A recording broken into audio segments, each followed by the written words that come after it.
মাত্র সম্পত্তির জন্য বাবা মাকে বাঁশবাগানে ফেলে যান সন্তানরা। সেখানেই পচাবাসী খাবার খেয়ে গাছতলায় দিন কাটাচ্ছেন শতবর্ষী বাবা মা।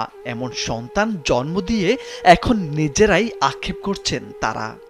ওরা কেউ বলে না, ছেলেরা কেউ বলে না যে আমার মা কি হালে থাকলো, কি হালে আছে, এ কথা ছেলেরা কেউ বলে না। রহমতুল্লাহ শেখ ও করিমন খাতুনের ৩ ছেলে ও ২ মেয়ে থাকলেও বাবা মায়ের ঠাঁই হয়নি তাদের কাছে। তাদের এই জীবনে ছেলে মেয়ে থেকেও নেই। অন্যের জমিতে চাষাবাদ করে সন্তানদের স্বাবলম্বী করেছেন। নিজের বলতে কেবল ২ বিঘা জমি ছিল। সেই সহায় সম্বলটুকুও জোর করে সন্তানরা লিখে নিয়ে তাদের বাঁশবাগানে রেখে চলে যান। সেখানে ঝুপড়ি ঘরে থাকেন তারা। Introducing High Gloss by Akijport. কাঁপা কাঁপা কণ্ঠে করিমন খাতুন জানান, সন্তানদের কাছে তারা আবর্জনার মতো হয়ে গেছেন। তাই বাড়ি থেকে বের করে দিয়েছেন ছেলেরা। বড় মেয়ে টিনের ছাউনি করে দিয়েছেন। বিদ্যুতের আলো চোখে দেখেননি প্রায় ১০ বছর ধরে। মেয়েরা মাঝে মধ্যে খোঁজ খবর নেয়। সবশেষ কবে পেট ভরে খাবার খেয়েছেন সেটাও মনে করতে পারছেন না এই বৃদ্ধা। এভাবে চোখের পানি ছেড়ে কথাগুলো বলছিলেন ৯৫ বছর বয়সী করিমুন্নেছা। তার কথাগুলো শুনে হু হু করে কেঁদে উঠলেন পাশে বসে থাকা তার স্বামী ১০৮ বছর বয়সী রহমতুল্লাহ শেখ। মেহেরপুরের মুজিবনগর উপজেলার গোপালনগর গ্রামের বাসিন্দা এই দম্পতি। বাসস্থানে গিয়ে দেখা যায় মাটির মেঝেতে হেলান দিয়ে আছেন তারা। জানান, মেরে ফেলার ভয় দেখিয়ে অনেক আগে জমি জমা সব লিখে নিয়ে এখানে ফেলে দিয়েছেন সন্তানরা। দুটো ভাত দিয়ে যায় ফকিরের মতন, তাই সেই করে খায়। তাকে দেখি আমি কেউ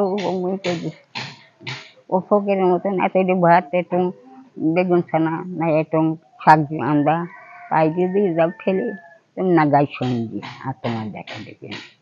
বয়সের ভারে নুয়ে পড়া ও চলাচলে অক্ষম এই দম্পতির শরীরে বাসা বেঁধেছে নানা রোগবালাই।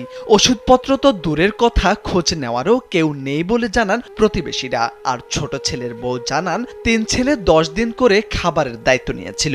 খাবার দেওয়া হচ্ছে তাদের। দেখা দেখে খাওয়া দাওয়া সবাই দেয়, খাবার দাবার সবই দেয়। দেখে সবাই দেখবে না কেন, ওদের যেটা খাওয়ার দাওয়ার যেগুলো লাগে এগুলো দেয়। সেই লিপিলে চিকিৎসা মিকিৎসা এমনকি ও দেয় না, বাঁশ বেঁচে খাই এটা মনে বললে দিল না, বললে দিল না। ছেলেদের ব্যাপার ওটা, ধরো ছেলেরা যদি না নিয়ে যায় সে তো পাড়া প্রতিবাসী কি করবে। ছেলেদের তো ঘর দূরা সবই আছে, এখন তো ছেলেদের নিয়ে যাওয়ার উচিত।